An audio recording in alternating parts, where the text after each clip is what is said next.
Why, thank you very much. He's the Egyptian king, he's Mr. Murray. Pat Nevin, what about this atmosphere? First of all, the atmosphere is unbelievable. But what a stadium. What an incredible stadium. It's one of the greatest stadiums in the world at this point in time. From the outside, everyone said it looks like a spaceship. I heard Chris Sutton talking about it a little while back, just at the start of the competition as well. This is an amazing place. And it is one of the best views I've ever had at a game. Because it's so steep, the size of this stadium, you're right on top of the play. You can't actually tell who's the Russians and who's the Egyptians around here, because everybody's in red. All the supporters are all in red. And if it wasn't enough, right at the top, along the top, they've added extra seats again. It's an incredible place. It's an incredible noise. Let's hope it's a very decent game. Well, the equation is quite simple. Egypt are out if they lose. They need to avoid defeat to keep their hopes alive. A Russia win and the hosts are going through. I think we'll all be looking... I mean, you can't help it. You just cannot help it. You're going to be looking at Salah right at the start of the game. You're going to look at every single challenge that's put into him. You know, I mean, it's just a natural thing. It's not footballers being evil, cheats, nasty, personal towards him. But you're going to hit him. Jerkoffs are going to take him. You're going to give him a crunching tackle earlier on. You're going to have players that are taking in turns to let him know they're there and find out if he's fit and he's capable. One of the things is it can have a great effect on you as a player, because Mo Salah might not even know himself. He won't know until that first hit. So we'll wait for that as much as the first pass. Well, they were testing it out in training last night. Here are the two teams as the game's about to get underway. It's a wall of noise in St. Petersburg. Akinfeyev is the Russian goalkeeper. Back four, Fernandez, Ignashevich, Kuchipov and Zhirkov at left back. Zognin in the centre of midfield with Kaczynski. Samidov on the right, Cheryshev on the left, Golovin behind Zuba, the big lump. Egypt, white shirts, black shorts, playing from right to left with El Shanawi in goal, Fatih the right back, Gabor and Hagazi at the heart of their defence, and then Abdel Shafi at left back, Ahmed and Elneny in the centre of midfield, Salah, Said and Trezeguet behind Mosaï. And while you were doing the teams, the first ball was actually given out to Mo Salah there. He did the sensible thing. He took one easy touch, made sure no one get near him, and then passed the ball away. But the Egyptians giving the ball away, the Russians are breaking. Cheryshev forward. That was a bad touch, wasn't it? Yeah, Zuba. I'm not sure that was the greatest touch by Zuba there. I mean, he's gone beyond it. But there's a few nervous players in here today. There's no shadow of a doubt about that. Understandable that they're going to be fairly nervous, because for the Russians, they know, they get the shock of their lives, just as the Russian journalists were saying before the game. Absolutely nothing expected of them in this tournament. Then they got a 5-0 win, and then suddenly expectations are a little bit off the scale for them. Need a bit of realism around here. Egypt with Fatih on the right hand side, little touch there. Elneny is forward. Mo Salah tries to get involved, but tracking back was Cheryshev. Oh, right away. The first ball was cleared away, and instead of closing it down, Salah turned his back directly onto the ball as it was cleared away. I mean, probably reading more than you should do into that, but that was intriguing, that his first movement was to turn away from the ball as it was cleared. Clearance only as far as Gabor, turns it back on the halfway line. It'll be collected by the left back, who is Mohamed Abdel Shafi. They've had all the possession right to the start of the game. You look at Egypt here, they're comfortable on the ball. Every player seems to want the ball, and at the moment the Russians, who should be favourites in this game, they're sitting off, they're not getting close to their opponents. And well, you can hear that's, it's a mixture, but certainly there's plenty of Egyptian voices there getting behind their team and saying, well, wait a minute, let's see if we can capitalise on this possession at the start. However, they've lost it now. Fernandez short of the halfway line, forward. Abdel Shafi slides in, out of play it goes for a throw. such is the strong Egyptian support, it's hard to know who's actually singing for who at the moment. That's exactly what I'm looking at. I'm looking over the far side. Oddly enough, and because it's such a massive, massive stadium, there are a few empty seats. I mean, really a few empty seats away on our far side. They're almost like a block, as if someone's team's coach hasn't actually turned up. But yeah, there are a few blue seats showing through. As I say, it is an absolutely massive stadium. And everyone we talked to beforehand, the other fixers, they were very, very keen to get, if they could get a ticket for this game. We were asking if we possibly could, and we couldn't find them any. But they're not missing much here, because Egypt have got the ball again. And once again, no great urgency about closing down there from the Russians. Futuristic stadium. It's actually on the site of the old Kirov Stadium. And on one of the islands in this beautiful city of Zenit, St. Petersburg. Zenit, of course, the Zenit Arena. But for World Cup purposes, the St. Petersburg Stadium. It holds 67,000 and it's almost full to capacity. Al-Neni, the Ghazi, over the halfway line. White shirts, black shorts, playing from right to left. Egypt, remember, need to avoid defeat after that 1-0 loss to Uruguay. Just looking at Abdel Shafi down there. He's playing the left-back position. He's had the ball played to him twice, and he is, as if it bobbled over his feet both times. Soft passes to him, so if any player is looking nervous just now, it's certainly him. Higazi's went in, harsh tackle there. Quick free kick taken by Russia. Cheryshev, man over, Zhirkov, left-hand side. Zhirkov's cross, cleared away on the half volley. Shot fired in, and in the end it was deflected off Zobnin, who was forward. Corner kick to Russia, 0-0, 5 live. Yeah, first real bit of pressure, apart from that first moment and right at the start of the game when the ball was played through, and Juba couldn't actually hold it up. That's a shot there, deflected around. We've already seen one deflected shot get in the net today in one of the previous games, so here's a chance for the Russians to go and attack this ball. Egyptians have got, two West Bromwich Albion centre backs in the back there. That's not a strong suit all the time. Corner kick left-hand side. Samadov will take it, gets it back, level the penalty area. In comes the cross, the header from Ignashevich, the veteran defender. He actually became Russia's oldest ever player to feature in a World Cup, beating the record of the great Lev Yashin. Set in 66 as the shot comes in this time. And it was from Golovin, who picked it up, right-footed, wide, goal kick, 0-0. Yeah, that's true. I mean, he's got himself in a really good position there, and he should do a little bit better than that. Zobnin.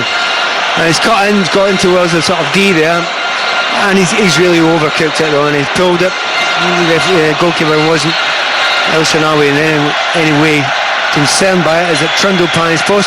Just one very noticeable thing at the first corner kick there. We're talking about Harry Kane being manhandled in the box in the England game the other night. Exactly the same thing happened to Juba there. Now they have to manhandle him because he's a big lump of a lad. It was very, very obvious and very clear what was happening there. Saeed chips the ball forward.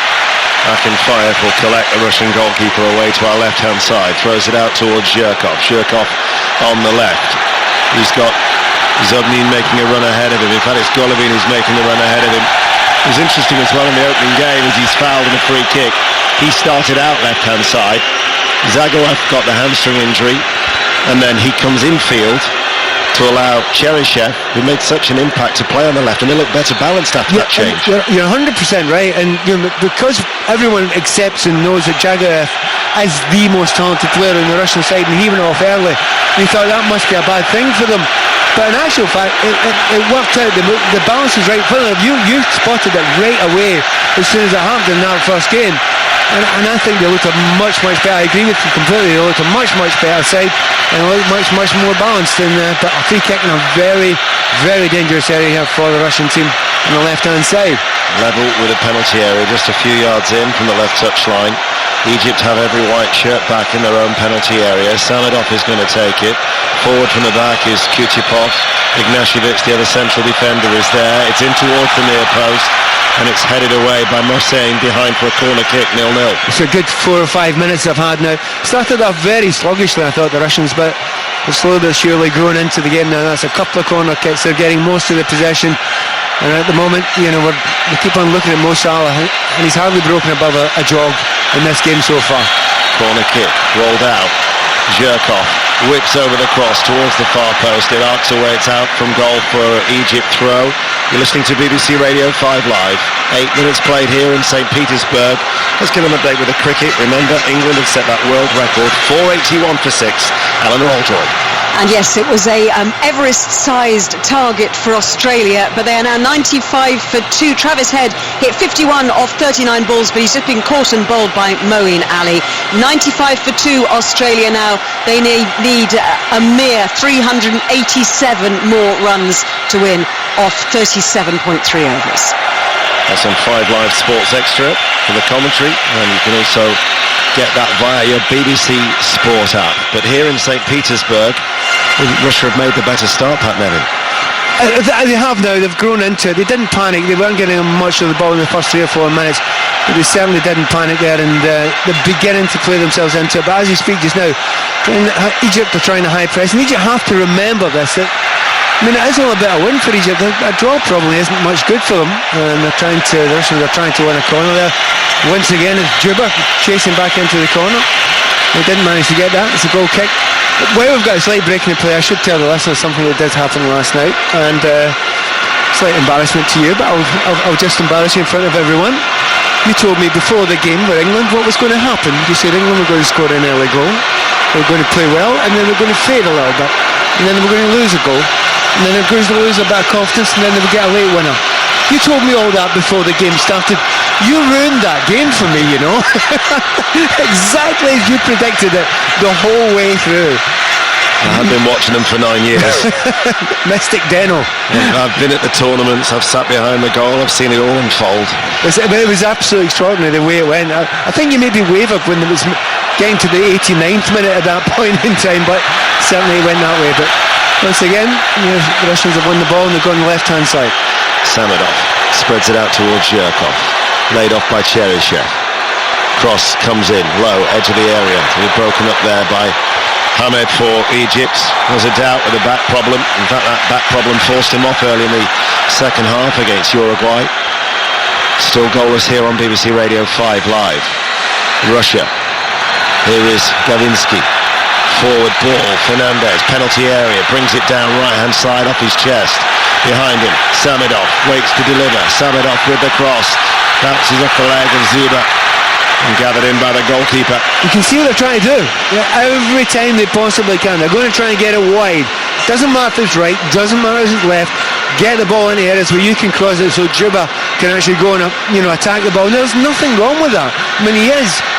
We know he's arguably a one-trick pony. A lot of chance of a breakdown for Egypt. Actually came off the head of Gazinski, and Hussein was after that one, but Kuchipov, the central defender, had sensed the danger. Track back, put it out of play for a throw. Egypt, white shirts, black shorts. 2 balls on the pitch at the moment, so they have to wait. As we see sides of Stanislav Cherchesov, the Russian coach. Gazinski will clear, headed back by Hamed for Egypt, and on the run, Zobnin downfield. Well held up there. And he's a little bit of help up front, Jubov. He's getting a bit of it from Golovin. Cheryshev, as you mentioned before, comes inside sometimes. They are playing a very clear 4-2-3-1, and I think they probably need a little bit more help from the wing players. I would go back to something that happened just a moment ago. On the left-hand side, the ball came to Mo Salah. He flicked it round the defender, but his reaction when he went round was very, very strange. I think it looks uncomfortable. Very, very uncomfortable just now. It looks as if he's a player who wants to run and at no point fall, and no point test that shoulder of his. I mean, maybe it could be psychological as well. At some point, if he's going to do any damage in this game, he's going to have to find out if he can hurt himself. And that first little moment there wasn't harming at all. Well, his presence when he came out to warm up certainly gave the Egyptian supporters a real lift. But he's hardly involved in the game so far. 0-0. It just doesn't look like him, does it? Usually once the ball's off and it's possible, right, he's got another chance now. Here he is. Hamed plays it long and high out towards that far side, headed away by Zhirkov, collected back by Salah, plays it inside, the return ball then towards Salah. Salah just couldn't get the touch, cleared then by Ignashevich. They've worked it triangular, break there then for Russia in their red shirts.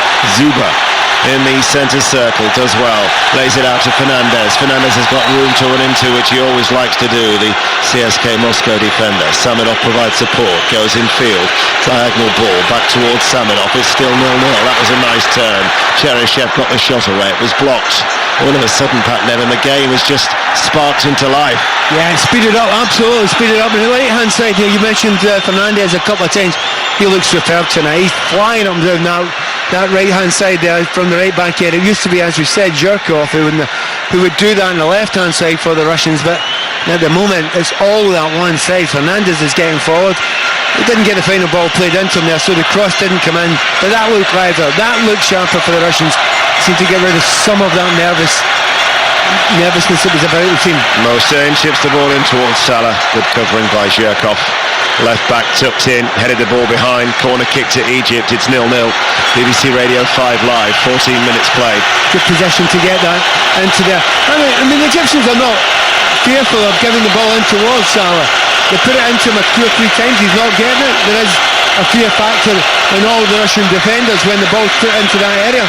And just by Salah's presence, that's what allowed the Russians, that's allowed the Egyptians to actually get this corner kick. Corner comes in, it's fired in by Saeed, and forward from the back. It was Gabba, who didn't actually feature at all for West Bromwich Albion when he arrived on loan in January.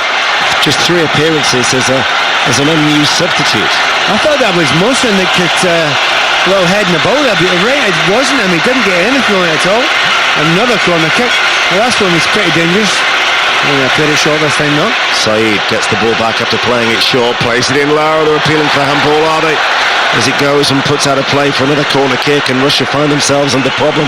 Well, the good thing is, it is a good thing, it is end to end. I mean, it's not lightning quick, but both teams know they're actually both teams going for a win.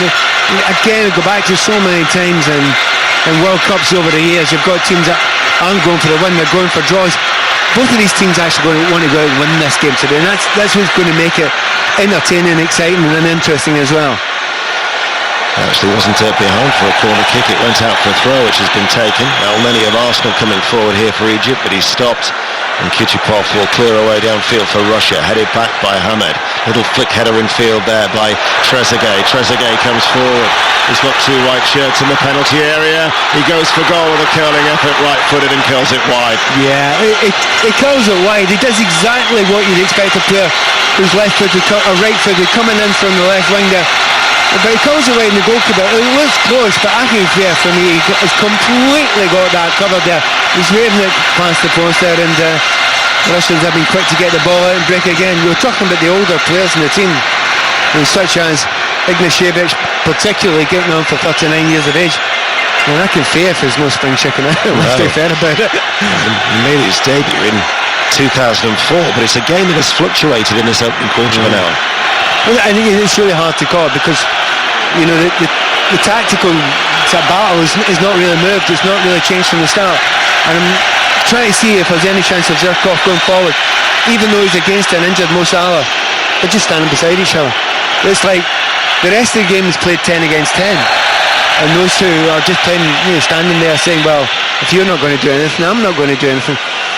Another free kick down here. The Russians have got a whole bunch of free kicks, but they've not really flighted them into the box. That's the right hand side, about 40 yards out, pretty wide as well. I'd be no surprise if both centre backs come up. Be slick, dribbling that man, he'll be going again. But it will be taken by Samyadov. I'm reliably told it is Samyadov. Samyadov. Yeah. A Russian fixer. She was quick to tell me I was wrong when I said Samyadov. Okay. Do we trust her? No. Good. Samidov's going to take it on this right-hand side, just in from the touchline.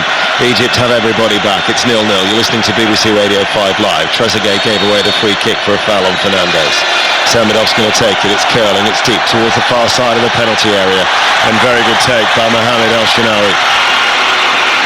Clears it away downfield. Mo Salah's giving chase. Covering though was Fernandez. There's been a wicket at the cricket house there. Ellie.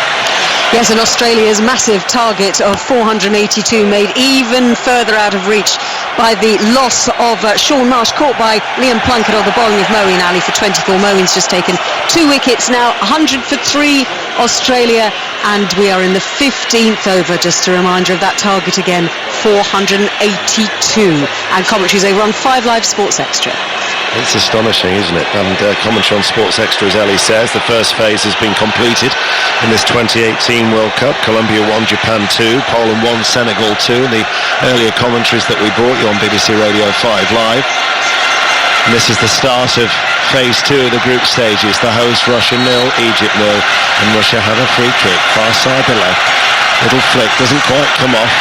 It's going to come out towards Cheryshev, who lets one fly 25 yards out, right-footed over the crossbar. Goal kick, 0-0. Definitely the best effort of the game so far from Cheryshev. I thought the ball was actually quite poor from Jerkov in the first place, but he's got plenty of time there. He's a left footer. Again, about 40 yards out, and that's maybe going to be a problem as we go along here for the Egyptians.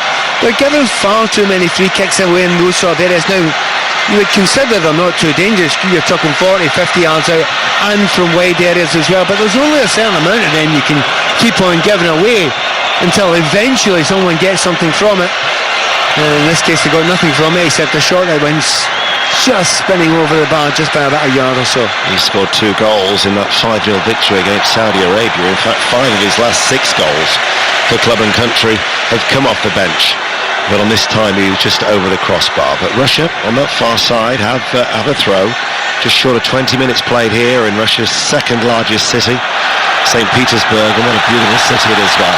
And Samidov out towards that far side, put out a play by Fatih, tracking back for a throw for the hosts. It's driving me nuts here. I want to try and say someone's just about to take over and take control of the game, and the moment it's just about to come out of my mouth to say it's Egypt, then Russia take over the game, and they have a good 5, 6, 7 minutes, and the Russians are certainly having a good little period just now, without creating that many clear-cut chances. They've got the possession in the right area in the final third. Getting the balls into the box is not intricate, it's not particularly sophisticated, it has to be said. Just basically get the ball wide, usually to the fullbacks, and get it in the mixer. So far, the Egyptians have coped with it. And the throw to try and pick out the run of Zobny was scooped up by the goalkeeper. It's not just the match that's fluctuating, it's the weather. When we arrived, it was torrential, the rain, and now we've got pleasant evening sunshine here. We did actually see at one point when it was raining, it was hammering down, and we did wonder about it, whether there would be a problem with the possibility of the game being rained off. And then, I don't know who it was, one of us remembered, it wasn't me, but it's got a roof here that can actually be closed if we fancy it. So the game, in the end, even though it was a torrential downpour, it lasted a long time, was never in danger. I noticed that sunset tonight is at 10 local time. We might well have a white night after all. It certainly didn't look like it when it was pouring down earlier on. Salah unable to get away from his man. Russia will bring it away. Samidov, centre circle. He's got 3 red shirts to aim for. He waits and outlets on this near side, the right. And this is Fernandez, the fullback, who's forward. And then it goes out of play for a throw, and it's still 0-0. You're looking at 20 odd minutes gone now. I'm not sure it's a good idea to have Mo Salah on that pitch now. He just looks an utter shadow of the player that we know he is. He's very tentative. He looks worried and concerned when the ball's coming to him. You know, he's come to the game. Let's see what he does now. Nobody's been hit. Surprise, surprise. Springs back to his feet as the ball breaks forward. And Trezeguet might win a throw. No, kept him play well by Zobny, who protects that back four. Fernandez, Kuchipov inside the penalty area. Central defender will clear. And then it's Gaba back downfield from the heart of that Egypt defence. It's a high ball. And Zobny will challenge Trezeguet in the air. Kaczynski then back. And up towards Zuba, who lays it off towards Kaczynski, who looks out wide. And they're going to have Zhirkov coming forward. Getting forward from left back. Cheryshev is making the run ahead of him. Here is Golovin. Kaczynski behind him. Zhirkov is still a possible on that left-hand side. Golovin looks up, waits, doesn't deliver. Now out towards Zhirkov. Level the penalty area, left-hand side still goalless. BBC Radio 5 Live, forced away from goal. Kaczynski took a little bit of a late challenge there. They've worked it well. Kaczynski, men to aim for. Zuba's one of them. Couldn't get there. Fernandez will keep it in play. Right-hand side. Pressure remains. Fernandez with a cross, flying header out. Good football from Russia, Pat Nevin. It is, but it always ends up the same way, doesn't it? It ends up going towards the byline. I keep on saying it, left and right. It's the same thing time and time again. But it's different players that are getting there. Gazinski in this occasion down the left-hand side gets into a good area. I think he's put the ball up really well at the back post there for Juba. And I think Juba's going in far too early. There's no reason for him to be in there. The top strikers, your Shearers of this world in the past, they hang out. They make sure that they can go and attack that ball when it comes in. And maybe Juba's just too eager to get in there too early. So when it comes in there, he's getting no purchase. Gazinski from long range, always on the rise off his right foot. With another technical problem though as well, Deno.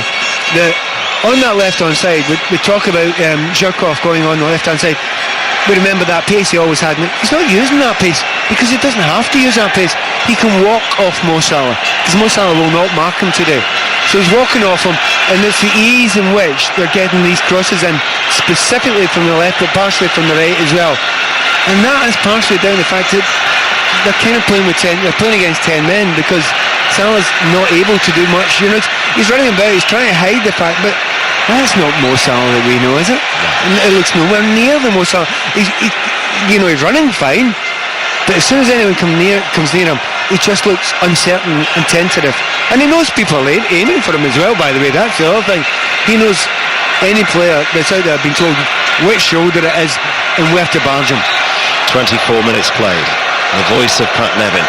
As Hegazi goes long, searching ball up towards Salah, right corner of the penalty area, comes inside, doesn't opt to shoot, finds Trezeguet. Trezeguet has a shot charged down, picked back up by Hamed.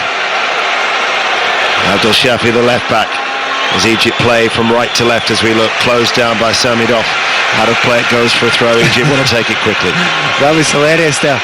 You thought Salah was going to shoot, and the reason why you thought it is because he's shot from that position every single time he's been in that position this season, and a hell of a lot of them have finished in the top corner.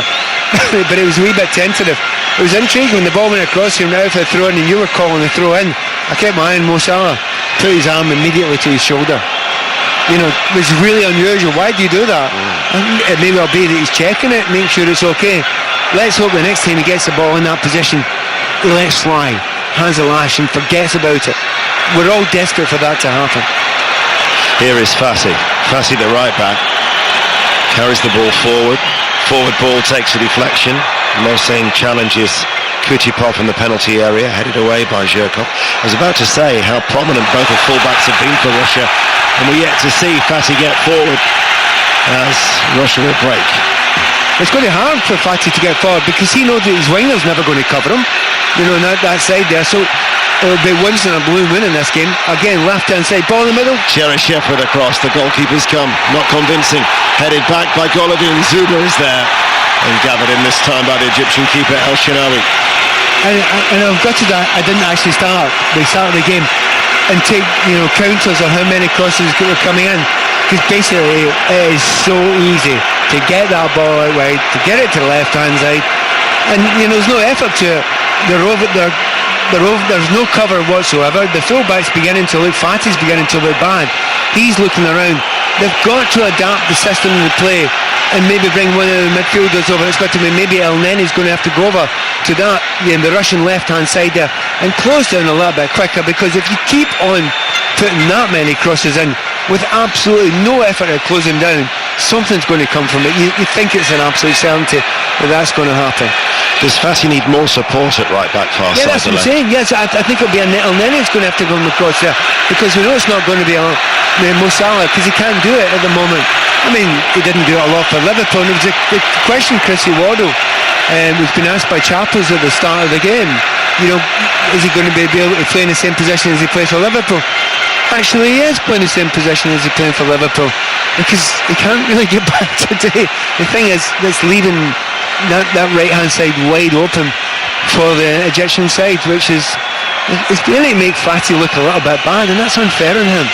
It is, because he's been such a terrific servant for Egypt. I remember being in Egypt and Cairo back in the 2006 African Cup of Nations, and he really has been a wonderful player for his country. Salah, Saeed, ball up towards Salah once again. Zhirkov makes the challenge as he came under pressure from the Liverpool player. Salah keeps it in play, right-hand side, delivers the ball into the penalty area. Ignashevich will head it away, and Russia can bring it clear with Zobnin. Little flick forward to Golovin. Zuba holds the ball up on the halfway line. Good football again from Russia, working the ball back out towards... Again, he's got the left-hand side, and Zuba's right in there again. It's aimed at him. Golovin with a cross. Abdul Shafi, the left back, was tucked in to head it away. They needed men back there because once again Russia were a threat. Fernandez forward, right-hand side, and that will be a goal kick, Pat Nevin, 0-0. And the problem that the Egyptians have got just now, they are not looking any way dangerous going forward. To be fair, Mo Salah's got the ball 4 or 5 times in the last 5 minutes, and he's got it on the left-hand side, and he's got the ball exactly where he likes to get the ball. But it's been so tentative.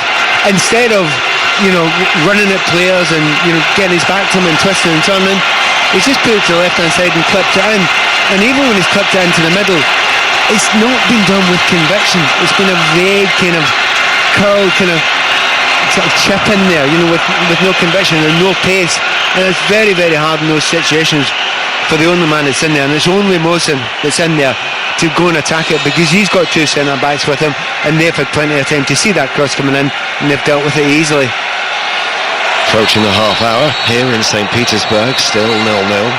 Don't forget that you heard from him ahead of the game, Cesc Fabregas, in conversation with Mark Chapman, and in fact it's topping the charts, the World Cup Daily podcast, and Cesc with Chappers tomorrow will be available to download from the usual outlets, as tucked in was Fatty to head it back to the goalkeeper, still goalless. I wish you wouldn't have mentioned Cesc Fabregas there, because this is a game that could probably actually do with him. That final ball, there's a lot of space in the midfield there. It's kind of an odd game. We've watched so many of the first phase games who are played at a really, really fast tempo, particularly against you and I, have actually been covering. And they've been played at a great tempo, and players have been putting so much into it. It's as if a lot of energy was expended there. But the 2 teams sitting in front of us here, and I've thought to myself, we can't keep on going at that pace. So, it's slowed down a little bit. It's been a lot more sensible. I wonder if that's going to be the case as we go along in this second phase of games, that some of the teams, I can't the Iceland team, the amount of work that they put in that game that we were at, but specifically the Mexicans, there is no way they are going to be able to carry on at that pace, or certainly the pace they played for the first 55, 60 minutes or so. They can't keep on doing that. I was going to say, in this heat, there's no heat here tonight. It's actually going very cool. It is cool and fresh in St. Petersburg. Kuchipov goes long with a free kick. Zuba comes down towards Samidov, central area, has Zobnin behind him, out towards Cheryshev. Leaves it towards Zhirkov, just in from the left touchline. Golovin wants it central, gets it short and square. 25 yards out from goal. Gazinski, midway through the Egyptian half, chips it into the penalty area. Good covering, and that was Trezeguet, who was back there helping out, because he needed to be helped out too, as Egypt then have given the ball away. I think the Russians will be absolutely delighted at how this game's going just now. And they've had most of their possession. They've got themselves into great positions. They've not created any clear-cut chances, but for a team that came into this competition where they're among the lowest-ranked teams, they were on a stinking run. I think they hadn't won in 7 or 8 games. Yeah. And the fans were apparently they were being ridiculed by their fans in the build-up to this. They've come in. They've won 5-0 in the first game. They've come in for against an Egyptian side they thought would be pretty dangerous. The Egyptians haven't laid a glove on them yet. No. They absolutely haven't laid one glove on them. And you can see that growth and belief. And anything can happen in a game of football, particularly if it's 0-0. But at the moment, the only disappointment for the Russians will be that they actually haven't scored a goal or haven't made a clear-cut chance. But you're right, Saudi Arabia, it was Russia's first win in 8 attempts. They also know that 3 points here would see them through, and a better opportunity to reach the knockout stages, bearing in mind they're probably going to face the best side in this group in Uruguay in their final game in Samara. But it's 0-0 at the moment. Here is Mohsen, holds the ball up. Behind him is Trezeguet. Trezeguet then goes backwards to the central midfielder Tarek Hamed, and they turn play and switch it out towards that far side. But Fatih is held up and goes back, and Gabba, and now Higazi to Abdel Shafi.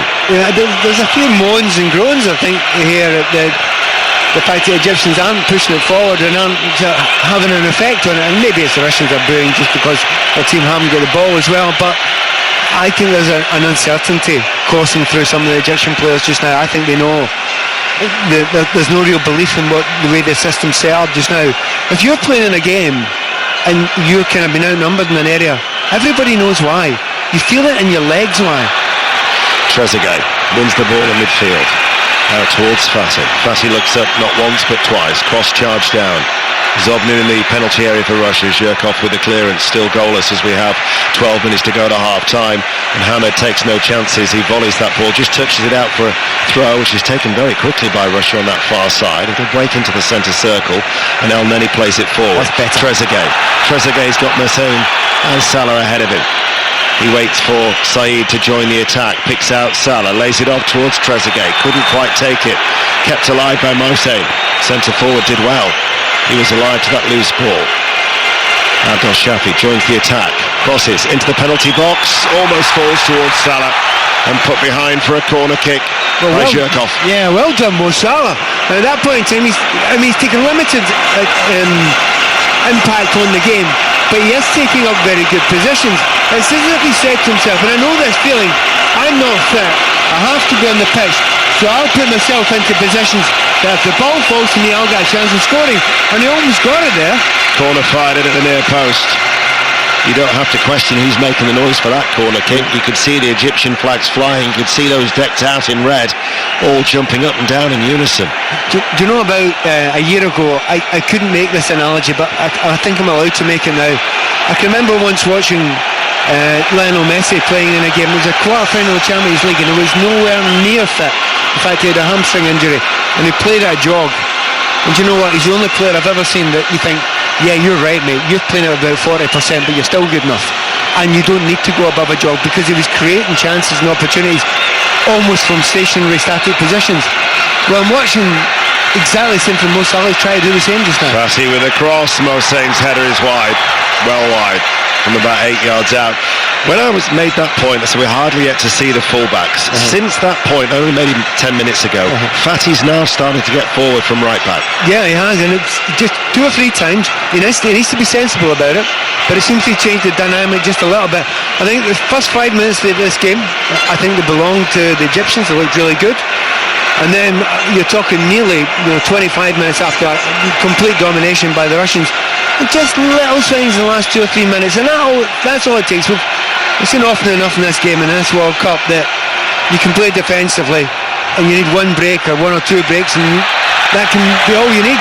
Zobnin charges forward, but his shot on the run, well, a cross-comer shot on the run, was drifting away and out for a goal kick. The last time that Russia actually won their opening World Cup match, they failed to progress from the group. That was back in 2002. They beat Tunisia 2-0 in their opener, and then lost to Japan and Belgium. Yeah, to be fair, that wouldn't have come as a great shot to anyone. If you talk to any of the Russian fans, and even those of us who are watching the game, even though they won 5-0, it's a strange thing to say, but we were not monumentally impressed by them. It's absolutely, we're going to hold judgment on this team. They've actually played quite well today, but to be fair, so far the Egyptians have been quite disappointing, but I think for understandable reasons. I do think they're playing a very disjointed looking side that, and at any level, if you play with what is almost like 10 men, it's going to be hard. Zuba brings the ball down.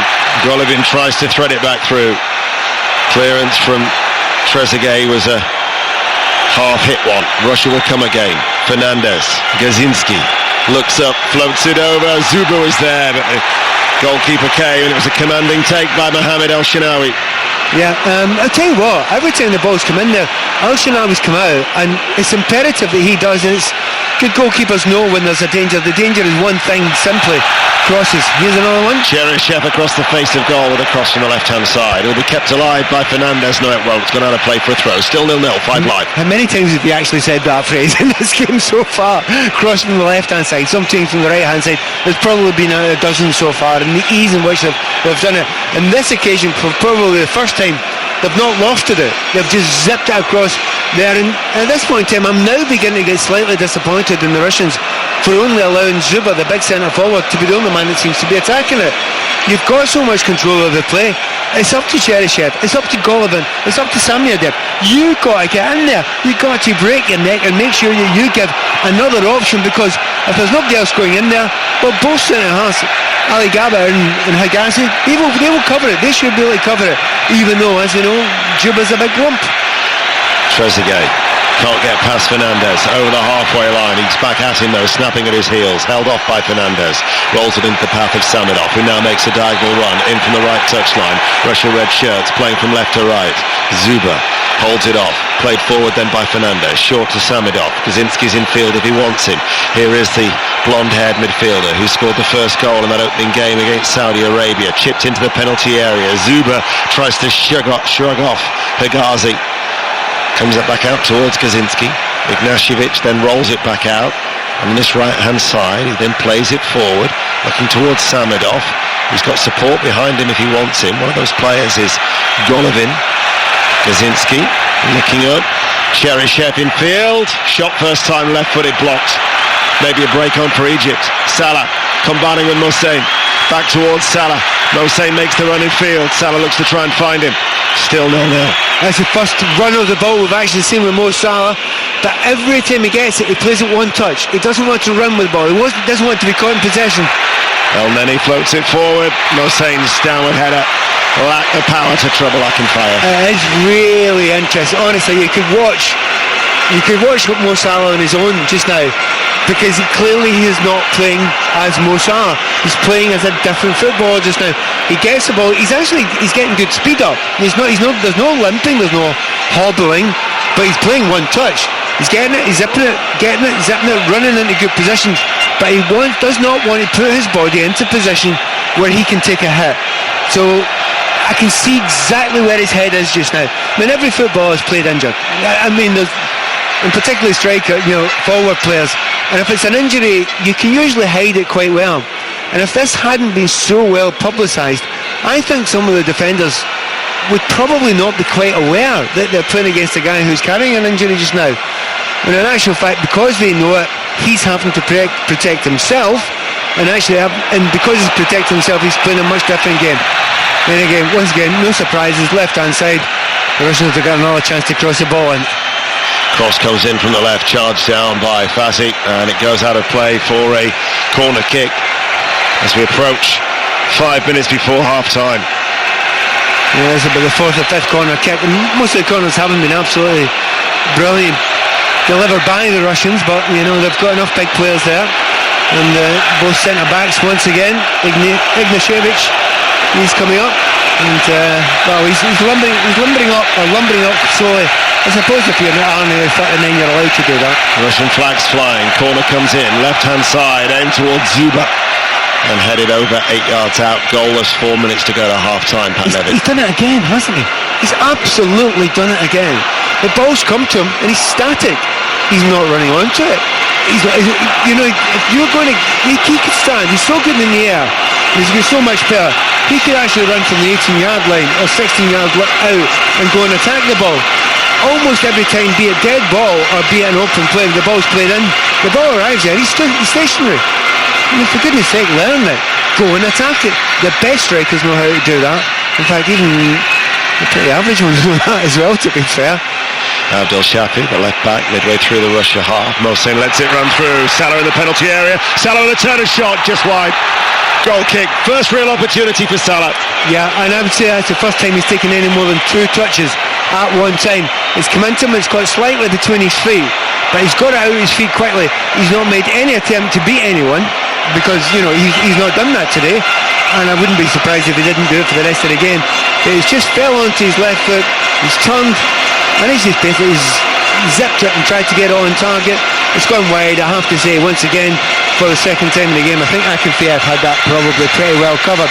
But that's the game. I mentioned to you just before, he knows his capabilities, what he is capable of doing, and he's just thinking to himself, I'll put myself into positions that if the ball drops to me, I can maybe get the ball on target and score a goal.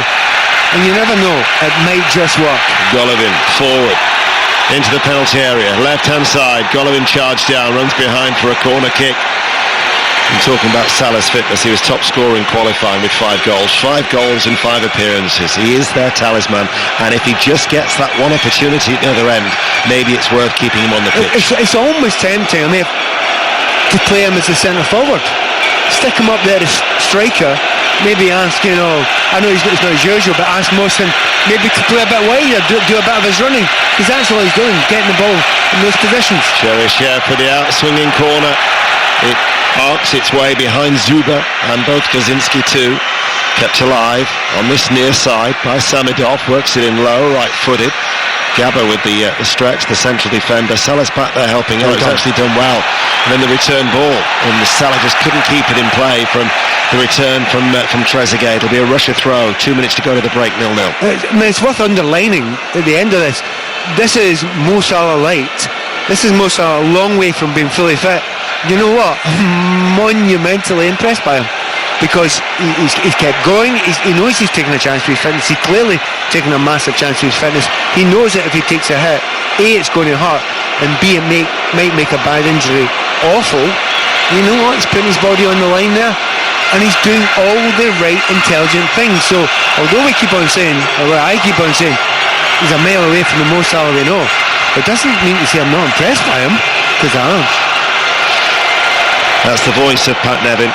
We'll be back with Chris Waddle and Mark Chapman, who will mention with his daily World Cup podcast. Tomorrow we'll have Cesc Fabregas, Robbie Savage, his World Cup breakfast. His special guest tomorrow morning is Steven Gerrard. That's from 8:30. The guests keep on coming. They don't half. It's pretty noticeable. I tell you what, you don't get given that 5-a-side team unless you're a world-class player. I tell you what, quality guests has got on. A Mexican wave is sweeping around the stadium here. It's not that boring, is it? No. It shouldn't be. It certainly shouldn't be sweeping around here, and it's kind of stopped, which I'm fairly delighted about, because it's been a better game than that. Without being an absolutely brilliant game, it's been better than that. And most of the best play has come from the Russians, but I'm being absolutely honest about it. I wouldn't be fearful of them if I was in England or any of the other sort of top third teams in this tournament. I wouldn't be looking at the Russians and thinking I'm scared of that lot, because I wouldn't be. I'll be honest, I expected more from Egypt. We know that Russia are not in great shape. It was a flattering scoreline against Saudi Arabia, who are by far the weakest side in Group A. But it's a tighter contest than I actually thought it would be. Yeah, to be fair, I think it has got to do with the way they're having to play it just now. Fernandez heads the ball into the penalty area. A little touch by Samidov and cleared away by Hegazi, who tries to usher out those white shirts, force them out from the penalty area, and it goes out of play for an Egypt throw. And we're into stoppage time.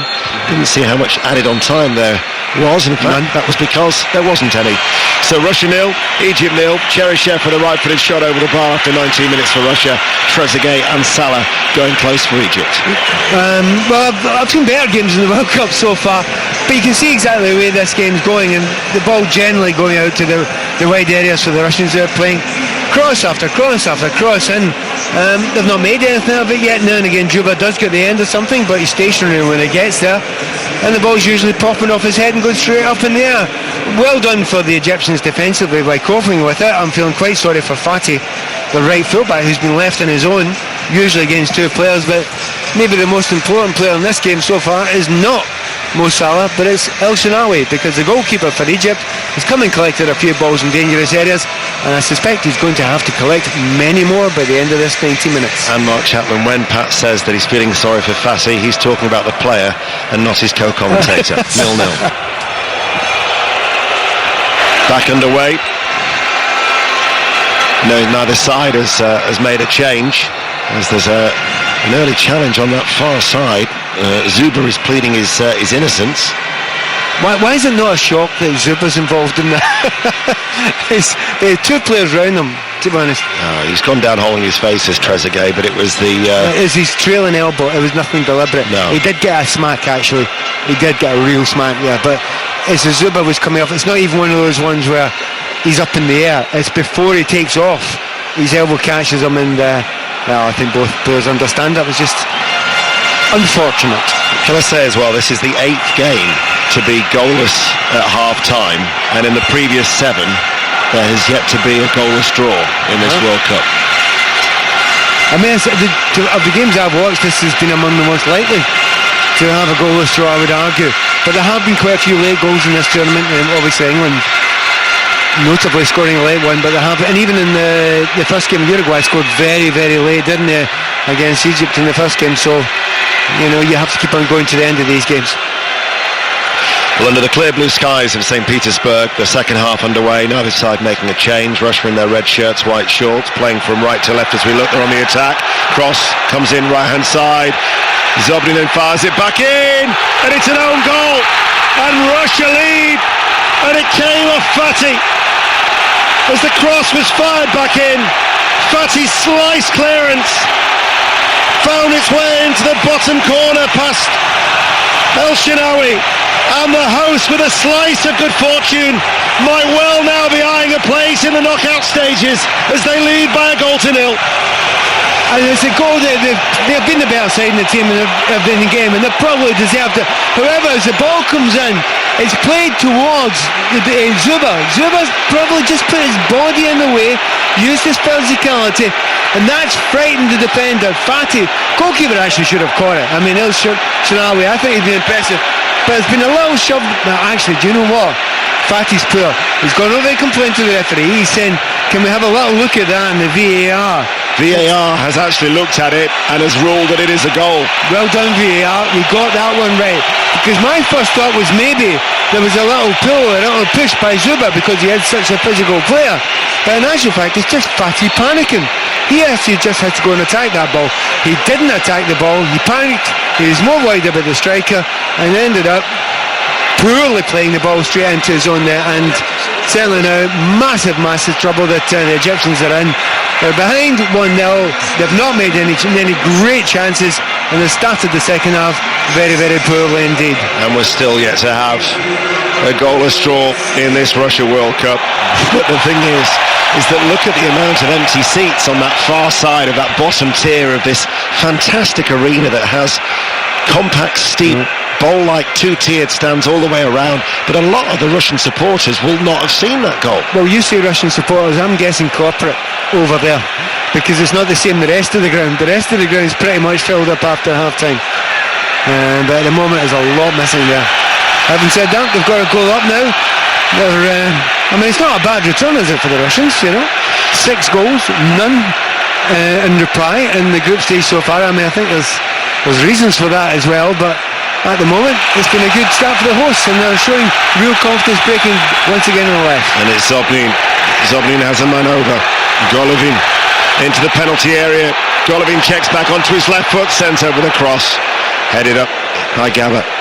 So in fact, if it is the corporate lot over on that far side, they wouldn't be the prawn sandwich brigade in Russia. They would be the caviar crew. Yeah. And they're just coming back now. But to be fair, they've missed it. You know, I'm afraid I have no sympathy. I don't think many of us do. Game of football last 45 minutes, you get 15 minutes and a half to do something about it. They just tried to change it a little bit. They played it a little bit further long there, but they haven't they haven't just about no impact at all. I mean, we've had the mention side in the entirety of the game. Right, he plays in the 10 position, that's a core position for any team. If you're playing a team that plays a 4-2-3-1 and the centre of those 3 attacking players, he better be pretty good, because he's going to have to be core around it. The balls have to get played through him. I think if you've mentioned his name 4 or 5 times, I'll be absolutely shocked in this game so far. And it's not quite good enough. And he is a talented player. I've seen him showing talent, but at this level he's been absolutely missed out so far. So Ahmed Fatih with the own goal early in the second half on his 130th appearance for his country. Played for Sheffield United in the Premier League briefly in 2007. Also had a spell at Hull City on loan as well. He said that when Zobnin's shot was fired in, that it was a slice clearance in it. If anything, he just dived in it, actually bounced off his knee. I probably did him a greater service than I should have done, because it was rush defending, wasn't it? Yeah, to be honest, panicked, absolutely panicked more than anything else. But it does go back to goalkeeper El Shenawi. He had been the most important player, I think, possibly for the Egyptians in the first half, because so many crosses come in. He dealt with them all quite well. I will admit right now that John Southall spotted it slightly before me, our producer here. But he punched the ball he should never have punched. Yeah. It was easy, it was front of his chest. Just pick up, mate. So Egypt could be going out. This is an Egypt side that has never won a game in a World Cup finals, as Gabba climbs all over the back of Zuba. And the big lump has a lump at the back of his head that he rubs as he wins a free kick for Russia, who lead by a goal to nil. I'll admit that I was the one that started calling him a big lump, and that's maybe a wee bit harsh on him. But it is a technical term in the football game for the kind of player he is. And to be fair, you can't help but liking him as well, because he's one of these big centre forwards. He'll put it about, he'll go and attack everything, he'll go and challenge for everything. And if he's got two men mark him who come over the top of him, he'll get up and go on with it and give him a little low five and carry on. You do hold respect for that sort of player. He's not one who's moaning and complaining and you're rolling about every time everyone makes a challenge on him. So he's still in my good books. So Russia, with 6 points as it stands at the moment, look to be going through to the group stages. Uruguay have an opportunity to join them when they play Saudi Arabia. That's our middle commentary tomorrow, as the games continue to come thick and fast, as Egypt, who need to avoid defeat, Uruguay take on Saudi Arabia in Rostov at 4 o'clock. And of course the two that progress from Group A will meet either the winners or the runners-up from Group B. And Portugal, Morocco is at 1, and Iran, Spain is at 7 o'clock tomorrow, and that is from Group B. And Trezeguet there, just going down the left-hand side there. And to be fair, he did a good job there getting by the full-back. He's not got by Fernandes often, and more often than not, it's Fernandes, the right full-back for the Russians, who's got up that right-hand side and put crosses in. As I speak, once again, jerk off the left-hand side, decent ball in, but another corner kick for the Russians. Well, they're growing in confidence, the host nation, and it will certainly not do the competition any harm whatsoever to see the host nation progress into the knockout stages. I wouldn't call it World Cup fever for the Russians quite yet, but they're beginning to enjoy it a little bit more. And just as I say that, you hear around it, this is the loudest roar and the loudest singing that we've actually heard from the Russians. So they are getting behind the team, and they'd love a second goal, which you think would just about wrap this one up. Samidov to take it in towards the 6-yard area, headed away, comes back to it, and in fact he lets it bounce out of play as he was closed down by Saeed. He's in no real hurry to take it as they lead by a goal to nil, building on that 5-0 victory against Saudi Arabia, the biggest opening success since Italy beat the United States 7-1 back in 1934 for a World Cup opener. And Russia have a corner kick. Excuse my laughing, but the referee saying to the players, don't pull each other, there'll be no more of that, I will give nothing. Samidov with a corner. Zuba is in the thick of it once again, and out of play it goes for another Russia throw. The white shirts were back.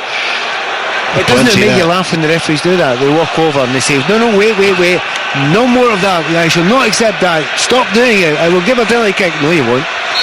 Just let it happen time and time again, like you did once again. And to be honest, I understand it, because you've got to be a brave referee to give one of those just now, because it's happening all the time. It's a wee bit saddening. Maybe if one or two did pull the defenders up for that holding the shots, it would stop, but at the moment it's absolutely catching.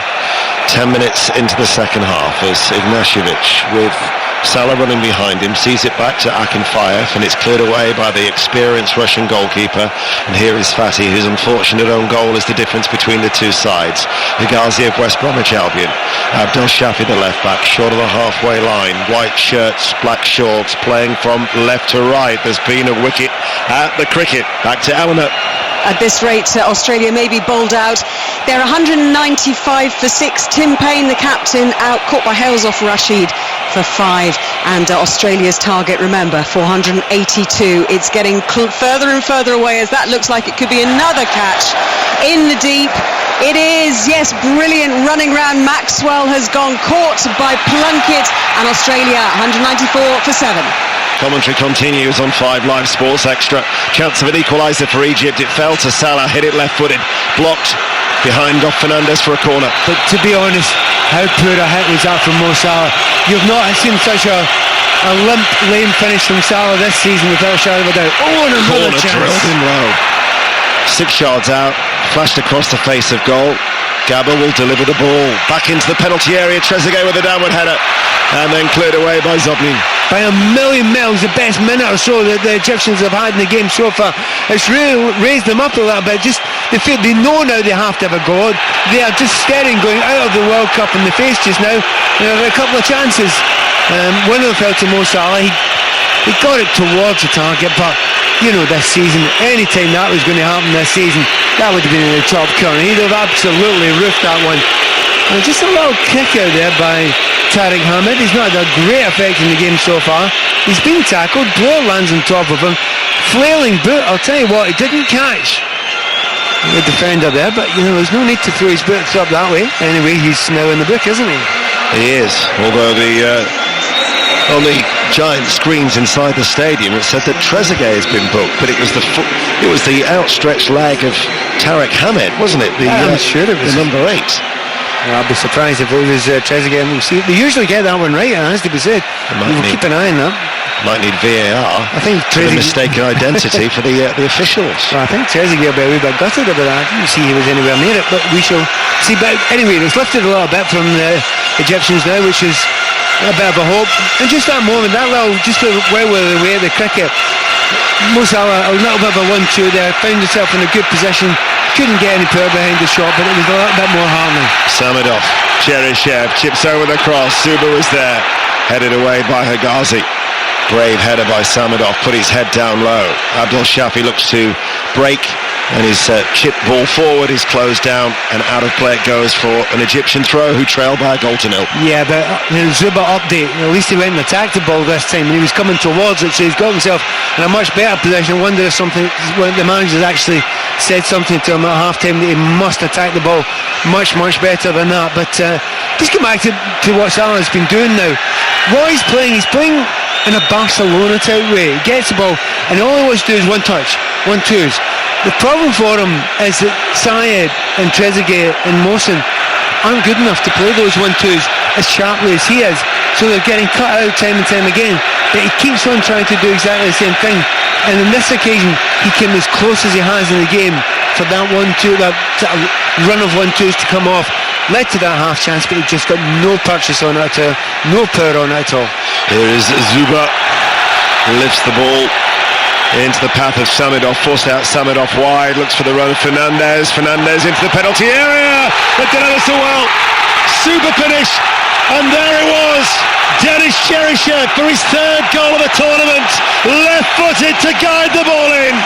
Russia increased their advantage, and the hosts are going into the knockout stages, and Egypt are going out. And they go down the line and they put a cross in again. It's an umpteen cross. We're talking about it all the way through the first half. This time, however, they get to the byline and it's a cutback. My complaint in the first half from the Russians was they weren't getting enough players in the box when those crosses were coming in. The only man that was getting there all the time was Zuba. His complaint that Golovin, Samedov and Cheryshev weren't getting in often enough. This time, Cheryshev gets there. Brilliant position of going himself there. Lovely little pass back there. It's a great finish. Nailed it into the top corner. Left foot, and nothing the goalkeeper can do about that. Lovely little turn. We were talking earlier on about Fernandez producing so many of those crosses from the right hand side. Well, I did say early on, you keep on putting that amount of crosses in, eventually it will pay. Well, it's paid now. One of them ends up in an own goal, and the other one ends up with a little bit of a tap in there for Cheryshev, and I suspect the Egyptians are going home very soon indeed. If you've ever seen Mario Fernandez play for CSKA Moscow in the Champions League, you'll know he's more than capable of making those attacking runs. He made up so much ground. Yeah, I mean, and he's comfortable once he gets there. I mean, quite often it is a modern game, you know, you're attacking fullback. Well be on it. That's a row you're getting round, but everyone's been told on the ground that he has scored his 3rd goal in 2 matches. And that's the other thing you mentioned about Cheryshev. Did anyone have him as the joint top goal scorer in the competition at this point in time? I suspect he will not end as top goal scorer, but you just never know. What a start he's had, and he's now a Russian hero. But to be absolutely honest about it, I think Fernandez deserves as much applause as he does. I think Fernandez has been great in this game today, and also for, as you say, CSKA. So Egypt, who actually now haven't scored, well, they've failed to score in their last 3 World Cup matches, so it's well over 4 hours since they last scored, and indeed that was a penalty against Holland in Italia 90. Now need to find 2 goals in the space of 29 minutes. Yep, and it's, I mean, they look confident now. There's Zuba! Oh! They're running away with it! Zuba's just planted the ball into the bottom right-hand corner. No doubt about it now. Russia 3, Egypt 0. Real celebrations in St. Petersburg. Real celebrations. I have to tell you, real surprise. You know, look at a crowd around you. Yeah, they're celebrating, but it's a shock. We cannot believe this is happening just now. The team have just won 5-0 and 3-0. They were the most ridiculed group of sportsmen in this country as they came to these finals. And here they are, 8 goals to the good, just over a game and a half into it. This is absolutely stunning to see. I mean, again, we have to underline, there are reasons for it. But Big Zuba, he was preferred. It was maybe expected that they would not necessarily go with him because he's not always the first choice centre-half, but they've gone with him today in front of Small-Off, and to be fair, he's held the ball up well, he's been a danger, and he gets his goal as well. And he was instrumental in the first goal as well. That was just route 1. It was a free kick, just pumped downfield. Zuba prodded the ball past Gabba and then planted it into the bottom right-hand corner. But it's the physique, isn't it? He was able to hold off, and it's like you need to take a bus to get round them most of the time. There's so much of them. I mean, you know some players like that, but they are so, in fact, there's not that many around that are that style, that you would almost call him a good old-fashioned British centre forward, the way he holds the ball up. 2 goals in the space of 3 minutes, and Egypt are heading out, and Russia, well, by the time that they come to meet Uruguay and Samara next Monday, might well be looking to see who finishes top of Group A. Well, it's no surprise that they're going to bring Wardo on now, and the player they're going up and taking off. I thought for a moment they might have considered actually taking Mo Salah off. They've decided not to take him, and they're bringing El Neni off just now and bringing Wardo on in his place. And to be fair, it's almost certainly too little, too late. It is. He was the player who was sacrificed for Salah, the only change made by Hector Cooper, who's been criticised by his defensive style since taking charge of Egypt, but the fact that he got them here in for what is his 13th coaching role, best remembered of course for taking Valencia to back-to-back Champions League finals. But 3-0 down, no way back surely. No way back. I remember asking you a question just at the start of when we come over here. The many Chelsea players are here, there's 14 of them. I was almost going to ask you how many of the Hector Cooper clubs and the managing post could you name. We will get back to that at a later point. 64,468 is the attendance here in St. Petersburg. And Russia, the host nation, are going to get their first back-to-back victories since 2015. They pummeled Saudi Arabia 5-0, but not many would have expected this scoreline. No, to be fair, there's a part of it that feels really quite sad for the Egyptians because they came here with such high hopes, but they came here with such high hopes of one guy. Understandably, Salah had been so brilliant, and he was completely absent in the first game, and in this second game, if you shaved his head and put another number on his back, you wouldn't have known it was him today, would you? He's just not played that way at all. It's just not looked like Mo Salah, and again, there's no abuse of him. He had to play. He had to take the chance. And there's a bit of me now that's saying, you know what? Just to show some respect for Jurgen Klopp and all the Liverpool fans, he's taking the chance for you now. Take him off. Yeah. Because you're not going to score 4 goals there. He's not going to go and win it for you just now the way he's playing. The only thing that's possibly likely to happen is he's going to go and get injured even more. So the right thing to do would be to take him off this field now. We had torrential rain about 2 hours before kick-off, so much so there was actually a leak in one of the media centres here at the stadium, and in fact it's now raining once again in St. Petersburg as Russia lead Egypt by 3-0, and depending on the scoreline of Uruguay-Saudi Arabia tomorrow, Russia, with their goal difference now being so superior, might be in a position where they could still lose to Uruguay and top the group on Monday night. Cheryshev, was he fouled? Referee says no. I think earlier in the game the referee would have said yes to that one, because it's one of those ones there's a little bit of sympathy. That was definitely a free kick there. It was a definite block. It was a wee bit livelier now, certainly since they made the change. Ward's got a wee bit more liveliness than El Neni, but once again with El Neni, maybe a little bit harsh on him. I think he wasn't getting a lot of help in that midfield. I think Tarek Hamed was very, very quiet today. I mean, he's just an enforcer in that central midfield area, but it's been very, very disjointed in that midfield. In fact, it's been an entirely disjointed sort of performance from that Egyptian squad. But I think it does come down to the fact that I've been generally playing with 10 men. For those who listen to the Robbie Savage breakfast show, the World Cup breakfast show at 8:30 every morning, you know that he sets commentators certain challenges. As Salah, edge of the area, tees it up, placed just wide. It was I'm down to hear this one getting in. It was Trezeguet who placed it wide from the edge of the area, just right-footed, about a foot wide. Yeah, they're going to make a substitution. As it's Trezeguet, it's possibly his last thing he's going to do in the game. I think he may be coming off just now, and Ramadan Sobhi will be coming in to replace him. And that was just his little moment, this little last chance there to have a big effect in this World Cup, and he wasn't able to take it. And Sobhi's coming on now. So Trezeguet makes way, and Ramadan Sobhi, who 27 appearances and 3 goals for relegated Stoke City last season, will be playing for Huddersfield Town in the Premier League next year, comes on as the rain continues to fall here in this beautiful city of St. Petersburg. Not that the Russians will care, as they lead by 3 goals to nil. Wada, right-hand side, white shirts, black shorts, playing from left to right. Little touch back then towards Fatih, who scored the first goal, an own goal for Russia, as now it's with Saeed. It's not good enough, is it? Since they've gone 3-0 down, they've decided to go and play a little bit, the Egyptians. They're playing it sharper now, they're faster, they're attacking better. They actually look like a football team now, because the pressure's completely off. And to be fair, that's a wee bit disappointing. They knew from the start of this game that they had to go and win it. They had to go and attack it. They had to go and take chances. To be fair, they sat back and they just invited the Russian team onto them.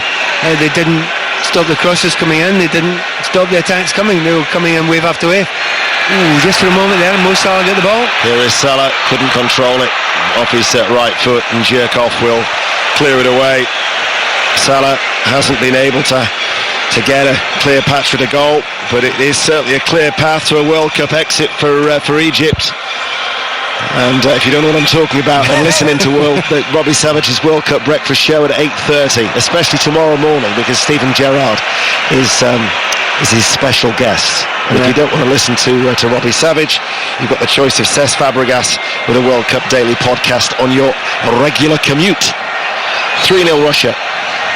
It is intriguing listening to Cesc when he's talking about the game, and interesting when he's talking about the Spanish game in particular, because he quite easily could have been part of that squad, and everybody knows the capabilities of him, but what a top squad that is. But I'll tell you what, slide tackle there. I think there's a little bit of frustration there from Mohsen as he's coming back. I'll give him his due, it is a little bit wet out there, but the rain, as you say, has started again. But how much more lively did the Egyptian side look now? Yeah. I mean, it would infuriate you as a fan to see that happening. But with Saeed with a shot on the half volley, always on the rise, right-footed over the top goal kick. Russia lead by 3 goals to nil. But it is so noticeable, isn't it? Every time that it comes to Mo Salah, he doesn't take the ball and run with it, ever. He takes the ball, and if he takes a second touch, it's a surprise. He usually tries to play it 1 touch, maybe play a 1-2, get back onto the end of it again. And he, clearly that's all he feels that he's capable of doing. And I can only guess that is because he knows if he takes a hit, he is in big, big danger again, because he must feel as if his arm's hanging off, because you wouldn't protect yourself that much if it was just a minor injury. And for people out there, they're slowed down there. I don't know what's going on. They're trying to make a substitution, but the referee's told them they've been far, far too slow about it. People out there would maybe ask, why would you go and play in a game when you're that badly injured? Well, your player's desperate to play. You're looking at a world-class player. Your entire country is pleading with you to play. You're hoping that when the adrenaline starts coursing through your body, that maybe you forget about it. you can get through. And if people think that's mad and I'm just making it up, I once played against Russia. Well, it was CIS then in the European Championships, and I had a broken leg. So you can do it. When I say broken leg, it was a cracked tib, but you can still do it. Salah, return ball, Salah goes down, surely. Penalty to Egypt. No, he's not giving a penalty. You've got to look at the VAR. I'm sure he was in the box there. I was sure he was in as well. Well, come on, referee's saying to him, calm down, to Mo Salah. He's going to have a look at it, surely. They are checking VAR to see whether it was inside or outside the area. It's got to be inside the box. Do you know what, referee? Well, I say inside the box, I think it was on the line, but it's where the first pull happened. And well done, Mo Salah, getting into that good position. But there you go, sums it up. Mo Salah gets into a position. What did he try and do? Drag out his shoulder. And Mo Salah actually, surprise, he actually he managed it, he saved it. The first tug, I think... Oh, it's tight when you look at it, actually. That's a tough one to call. To the naked eye, I thought he was inside the area, as the ball was played back to him. Do you know that? Morally, I would give that a penalty. And he has. VAR has ruled that Egypt have got a penalty. You know, morally, absolutely, they deserve it. Do you know, slightly the penalty was starting outside the area. I would argue that. Anyway, that's all secondary. First of all, guess who's taking the penalty? You don't even need to guess who's taking the penalty. And don't you just really want them to score this one? Mohamed Salah waits, hands on hips. Russia lead by 3-0. Egypt need to avoid defeat. Is this the start of a late fight back? Salah runs up now, left-footed, and scores. Right down the middle. Akinfeev dived away to his left-hand side. Late hope for Egypt. Mo Salah makes his mark, but it's Russia 3, Egypt 1. Is it too little, too late? Well, it sums up the abilities of this team when they're playing Mo Salah, who is a long way off fitness. He's not only made the goal, he scored the goal as well. It's a penalty kick, he smashed down to the top corner. He's actually had the best chance in the game as well, which he wasn't able to take. For, Egypt, early on in this half, he wasn't able to take it. As that happens, Cheryshev is going to be replaced.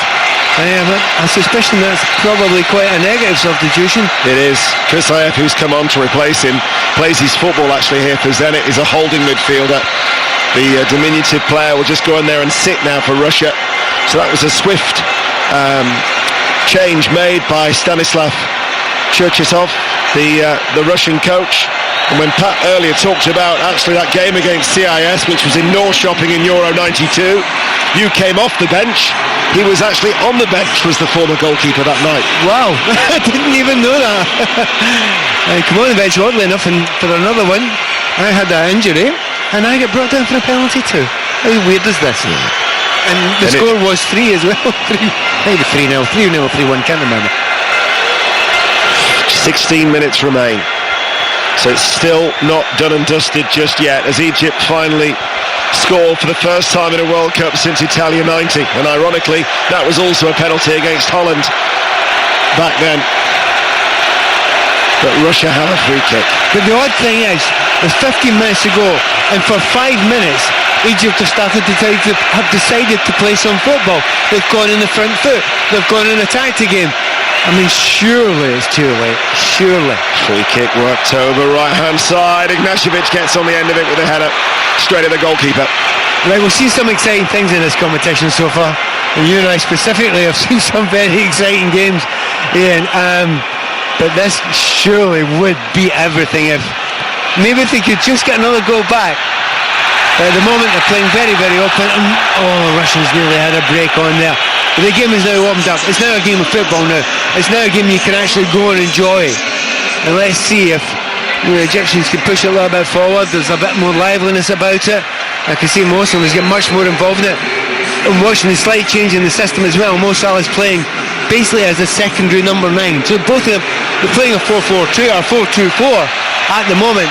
I remember earlier on in the game I said to why don't you play him out front and maybe move Mo Salah a little bit wider, because you'll get more out of Mo Salah if you just put him in the box. Well, I'll tell you what, it didn't have work when they finally got around to doing it. Hamed Abdul Shafi, the left back, midway through the Russia half. Every outfield player is in the Russia half. White shirts, black shorts. Fatih, the right back. And it's Saeed out towards Wada, the bushy-haired midfielder on the right touchline, turns in field, left-footed, teasing ball in. Akinfeyev dealt with it. Do you know that there is a wee bit of nervousness around this stadium now? You can kind of feel it. I mean, if a ball's put in the box and the goalkeeper Akinfeyev comes out and catches it, and the place applauds that way, you know they're a bit fearful. That was a lovely little touch by Zuba to Golovin, but no free kick as he's unable to keep hold of the ball. It runs away from him out for a goal kick, but with 14 minutes remaining, in fact just under, an Egypt goal now would set up a finish. Yeah, it would be a brilliant finish. It would be an absolutely fantastic finish, and the reason being is the fear factor, not just around the supporters but in that Russian team as well. They would certainly be a little bit worried. They would fall back. They've already shown that there is a concern. Well done to both managers. Hector Cooper's made that change. He's went what is basically a 4-4-2, which becomes a 4-2-4 when they're attacking. Well, the Russians have just matched up. So, the manager, Cherchesov, has seen what's happened there, and he's just said, right, we're going to match up, and you just better be better than us at any position. So, clever, sharp, quick management there. Zuba brings it down off the chest, unable to hang on to the ball. Gaba goes back towards the goalkeeper El Shinawi, away to our left-hand side. Egypt playing from left to right, white shirts. Saeed takes over now in the midfield. He's playing in a deeper role since Wada came on. Salah a little bit further forward. Fatih over the halfway line. Wada provides the width ahead of him on this near side, the right. Back towards Saeed. The Russian fans trying really hard to get him behind them. The team just now. Wada with a cross. Is that a chance of a penalty? Well, I've got to say that Mohsin seemed to be wrestled to the floor there, but VAR hasn't been consulted, hasn't even been checked. Zuba overruns the ball, tied it up in the midfield for the red shirts of Russia, who are going to make another change. To be fair, they've got one penalty. To get two penalties, and Russia are the host nation, put them under pressure. I'll tell you what, you go and look at that one again, and it's a massive call for a penalty kick. I mean, I would give that as a penalty. The ball's coming into him, and he's got both arms around him, and he's dragged him round. He will argue that he's going for the ball, but you're not allowed to do that while having both arms tugging at the shirt. So I think Russia are getting very, very panicky at this point in time, and so panicky they're going to make another change. The big man's going off. Zuba makes way for Fyodor Smolov to come on for his 34th appearance for his country. Great ovation for this Artem Zuba, 29-year-old, 6'5", bulky frame, and he takes it all in. Yeah, and well done him. I mean, I think he's done a smashing game tonight. He knows his strengths, but he also knows his limitations as well. He's becoming a bit of a folk hero around here. What an ovation he got when he came off. But I also think it's a really super substitution. The leader needs some more legs up there just now. The last couple of times the ball's come out to him, he's not been strong enough. He's been a bit leggy. He's not been able to turn with the ball. And I think another substitution, it's an intelligent substitution. Small off on. There's just about 10 or 11 minutes to go. His legs going in behind there, that might stretch this tiring Egyptian defence. Egypt need to score 2 goals in the next 11 minutes, otherwise they're going out. Russia lead by 3 goals to 1. The host nation looking towards the knockout stages. But going back to VAR, we saw 2 incidents last night with Harry Kane. In the Premier League, there is open dialogue. So they say that the referee will have the final say. That might be the case. But the VAR official will say, you really do need to look at that. Yeah, well, so the 2 instances last night and that one, where is the open dialogue? Because you've had 3 instances there where it's like WWF. Yeah, absolutely. No, but it happens all the time. I suppose what they're going for, it has to be an absolutely clear penalty kick where he's missed. Now, you would argue, and I would argue it's pretty clear when you look at it in slow motion, and that's the argument they're making. Look, VAR's young. It will hopefully get better. It will never ever be 100%, but it's certainly getting more than it used to get. Abdel Shafi's cross from the left-hand side. Wada keeps the ball in play, slips on the floor. Greasy surface here with the rain that we've had. That was a good challenge from Zobnin. He was brave because he needed to stand strong. Break on now. Smolov passes the ball. Golovin in the area. Golovin takes his time. Held up by Higazi. What a super ball when he passes that through there. I think it's Smolov's ball there through. was one of the best passes, well, certainly the best pass I've seen in this game so far. Through two defenders, timing of it was absolute professional. The weighting of it with perfection as well. And he's got to just hit it first time, Golovin. Just hit it first time. It's on a plate for you. It's right in front of you. The weight of the ball is perfect as well. He's just held up, and as I'm saying that, Golovin's got his head in his hands thinking, why didn't I do it? I had a chance to score not only a goal but also to put this game utterly and completely to bed. Mohsin's coming off now, and Karaba's come on to replace him. Egypt are going out unless they can find 2 goals. The Russian supporters find their voices. Sense there was a little bit of ambivalence by some of the Russian fans. They weren't expecting great things off their side. That of course changed with a 5-0 victory against Saudi Arabia. And just like this Russian side has gained in confidence, the Russian supporters growing with them in terms of their love for their side as the host nation, and now looking towards the knockout stages as Fassi works over a dangerous diagonal ball. You're not writing this off, are you? No. You're not. You can't, oddly enough. I mean, I can't see the Egyptians come back and winning the game. That's probably pushed it a bit too far considering where we are. But you keep on going now, you think to yourself, if you get one more goal in the next 4 or 5 minutes, it's going to be an amazing last 5 or 6 minutes, because there have been 1 or 2 injuries and there have been a few substitutions as well, so there will be some injury time. Back to Trent Bridge, the 3rd one-day international. Ali. And Australia have lost their 8th wicket. It's 230 for 8. Don't forget that target of 482 after England set a world record, 481 for 6. And it's Adil Rashid, the spinner, who's struck again. Brilliant caught and bowled from him. Australia are really staring down the barrel now, 230 for 8. After England's world record of 481 for 6. Commentary continues, 5 Live Sports Extra and the BBC Sport app. Don't forget, BBC television commentaries. You've got the option of the red button to listen to 5 Live. And here in St. Petersburg, Russia lead Egypt 3-1. Smolov has to go it alone, carrying the ball forward. Midway through the Egypt's half, as he holds on to it, he drifts with a diagonal run out towards the right-hand side. He's actually looked a class act, hasn't he? Since he's come on Smolov, he looks really, really good there. Holding the ball up well, his passing's been super. That's exactly what he does. Someone to kill the play down there. Referee's going to give a yellow card out. That's an absolute stick-on yellow. You won't see a clearer one in the tournament, and I think it's a clever yellow card there. Smolov was the player who's been booked. It's the right thing to do though, wasn't it? There was a break on there for the Egyptians who took one for the team there.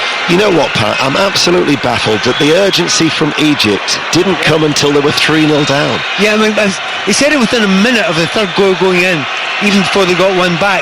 They're playing the best football they have in this game by miles. It's actually I'd say infuriating, but I'd go so far as to say annoying.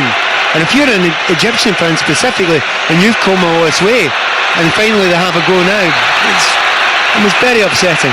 Zobnin carries the ball edge of the area, has some support. Golovin on the left-hand side. He's now playing on the left since Cheryshev actually went off.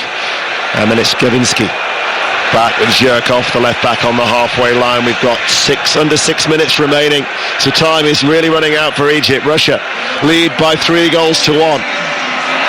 And it'll be cleared by Gada. Plays it left-footed, looping ball. Kaczynski in the centre circle. Zobnin. He's had an effective game in the midfield. Yeah. Almost at walking pace, just laying it off the red shirts there. I think they've been a better team there, but to be honest, it was such an easy game for them in the first half. I mean, if you look at the game from after 2-0, you know, the goal obviously makes it 3-0, and then the goal back that Mo Salah gets. You know, it's been a good game, and it's been a good even game since then, but before that, it was very predictable, it was very obvious, you knew exactly where the tactics were coming. And one of the oddest things about it is, since, you know, they've stopped trying to play everything through Mo Salah, they've actually played better. They've played much, much better, so another substitution is going to be made just now. They're going to take their time about it. You can't blame the Russians for doing that. And on will come. So it's Zhirkov who comes off. Kudrashov is the player come on. He's a natural swap for the left back actually, but probably won't venture as much forward as Zhirkov for the Rubin Kazan defender, Siberian born. And he comes on for his 20th appearance, so that's the third and final change. Just some fresh legs at the back for Russia to protect the 2-goal margin that they have as they lead by 3-1 and 4 minutes of normal time remain. Gazinski. Here is Kudryashov. Back towards Gazinski once again. Diagonal ball. Samedov plays a diagonal ball forward. Golovin couldn't take the run. Gathered up by the goalkeeper. I'd be keen to know how much of the negativity of the Egyptian side was down to the players or the coach. Was the coach saying to them, look, hold it, I want you to play within yourselves, don't leave any gaps at the back, and maybe try and break and grab a goal here and there. And it doesn't look to me like they're a team that's suited to that. And certainly in the first half, there was so many chances. We've gone on about it time and time again. There were so many easy crosses in. It's not a different game now. They're playing really well. They're passing it well. They've got enough attack-minded players in the team. It's as if they've been set free. The shackles have been taken off. And they're a good side. Wada plays it in on the half volley first time as Mohamed had picked him out on the right-hand side. Out of play it goes for a throw. Wada actually didn't do too bad in their opening game, actually, the bushy-haired midfielder. Fatty with a good ball into the penalty area. Fernandez was tucked in, the right back. It was a good header away under pressure. Abdul Shafi brings that ball down out of the sky under control. Back towards Hamed. Rolls it in field. Here is Syed, 35 yards out from goal. Forward ball, aimed towards... It was actually aimed towards Karaba, and then as it just came back towards Salah, he hit it. It was a rather hurried shot off his left foot and well wide. Goal kick. Russia lead 3-1. When you think about it, over this game, Musa, I would reckon, has had about 4 opportunities where he's in positions where he would normally shoot. And this season, or last season for Liverpool, you think, well, that's going to be on target, and it's probably going to be in the back of the net. And apart from when it was, the penalty kick where he started there and he can go and smash it, none of them have got even close. And it just shows you he's miles away from being close to what he's capable of doing. Golovin, Samedov goes down under the challenge. The referee had a good view of that. He's awarded a corner kick. He's got it right. To be fair to the referee, I think there's 1 or 2 mistakes in it, but he's been up with the play and he looks as fit as any player out there just now. So I actually think generally he's had not a bad game. I think he called the penalty wrong, but that's what the VAR was there for, and he got it right. I think he could have given a second penalty, but there's the part of me that thinks we're in Russia, we're the host nation, the pressure was beginning to show a little bit. I don't think he wanted that trouble. The Russian fans are standing up. The Russian flags are flying here in St. Petersburg. They know they're very close as the corner comes in, headed away by Hagazi. Headed back by the red shirts of Russia. As that was Kuzayev. They're still attacking right-hand side. They're doing well though. They're killing it down there where you want to kill it. Just down in that angle there. Zobnin has it back, but the referee's given a free kick. But the Russian supporters, Pat, know they can look up at the giant screen here. You've got giant TV screens in either corner of the ground. It's got the stopwatch. We know they're in the last minute now of the normal 90, and Egypt still need to find 2 goals. Yeah, for Egypt's point of view, they probably need 3 as much as anything else. So it's kind of not going to happen, and it's they're looking down there just now. And the next thing they want to see in 40 seconds time is the number of minutes, and I think 3 or 4 minutes, no much more than that. And it's kind of almost killed it off for a little bit for the Egyptian side. They needed to somewhere in the 81st to about the 85th minute. You thought they needed to get a goal. They're still playing well just now, but it's good intelligence about the Russian play. Oh, that was nice into Salah. Might break back towards Karaba. Comes out to Wada. Hits it low first time. Off his left foot. Right hand inside right channel. Just on the edge of the penalty area. And he pulled it well off target. Goal kick. Russia 3-1. Yeah. And we're into 4 minutes of added on time. Do you know what? It's a bit of an if. It's a big if. Do you know Mo Salah 100% fit, uninjured? Had he been playing in the game today, given the opportunities that he'd been given today and the positions that he'd given today, wouldn't that have been incredible to see how he would have done? And with 4 minutes to go here, you would argue of their whole competition, that's going to hurt the Egyptians, isn't it, to think about that? Another wicket at the cricket at Trent Bridge. Ellie. Australia are shortly to be put out of their misery. 236 for 9. They are Moeen Ali taking the wicket, stumping by Butler of Jai Richardson for 14.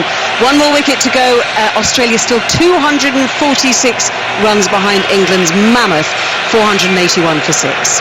One more wicket to go, 1 more minute gone here for Russia, and just about another 3 remain if added on time in St. Petersburg as the host nation lead Egypt by 3 goals to 1, and they have the ball deep inside the Egyptian half, but it's won back by Wada, and now it'll be Hamad to come forward as he passes the ball towards the left back, and this is Mohammed Abdel Shafi forward, Ramadan over the halfway line, white shirts playing from left to right, makes a diagonal run, he's got Salah ahead of him, Wada is in a bit of space on the right hand side, Fatih's on the overlap, Wada with a cross, headed away by Gazinski, and Russia tidy up, and the ball is played up towards Golovin, and his touch just takes it away from Gabba, but will take it out of play for an Egyptian throw. Yeah. When you look at it just now, you can't argue that anything other than the Russians have deserved to win this game. And once again, without having to be brilliant, they played fairly well. They've spotted where the weaknesses are in that Egyptian side, and they've used it well. Tactically, the manager's got it right. You put a Juba up there, and it's kind of worked for them. But all the decisions that have been made really by Hector Cooper here, they've all been wrong. And you understand why he made them. How could you possibly leave Mo Salah out?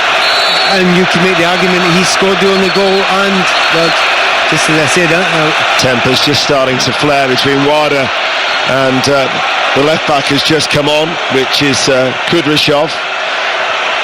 Yeah, killing a little bit more time there, kicking the ball away. I think it's Kaczynski's kicked it away there. He's fortunate the referee hasn't spotted it, but it's all just, it's neither here nor there anymore. This game's just been played out. Give them the due. Egypt keep on going, don't they? They've not stopped. They're still trying to get that extra goal. They should have been playing at this pace a lot earlier than they did start playing at this pace, because they started playing at this pace exactly, I'm trying to go 59 minutes. When was that goal scored? It was much later than that actually, wasn't it? Ramadan. This is Saeed, 3-1 down, but we've got about 60 seconds of normal time remaining, I reckon. Here is Hamad who's going to shoot. Wada goes down under a half a challenge again. The referee says no. I think the fear by many Russian observers that they could sort of like match South Africa, who's the worst ever performance in a World Cup final for being the host nation. They finished 20th in 2010. They were eliminated in the first round. You look around this stadium here in St. Petersburg, the Russian flags are flying because they're going through to the knockout stages as they lead by 3 goals to 1. Well, they know they could have been embarrassed. They know that they could have been the players that would have been walking about. Possibly, they wouldn't have even wanted to stay in Russia. They would have wanted to get out, go on holiday somewhere else and try and forget about it, and hope that they were never remembered.